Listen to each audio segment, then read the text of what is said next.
Video তো নেবেন। এই যে ব্রিজটা দেখছেন, এই ব্রিজ যখন প্রথম করলো আমরা তখন খুবই ছোট, ইঞ্জিনিয়াররা যখন এরকম উঁচু ব্রিজ করলো এই এলাকার লোকজন হাসতে লাগবে, এরা কি পাগল, এত উঁচু করছে, এত উঁচু ব্রিজ কেন করবো আমি। এবং এই ব্রিজের দুই পাশে অনেক মাটি দিয়ে উঁচু করতে হয়েছে।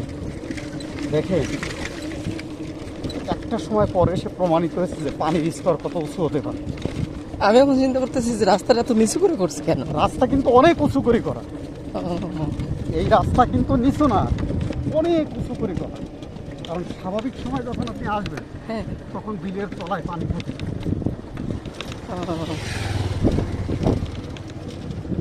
রাস্তা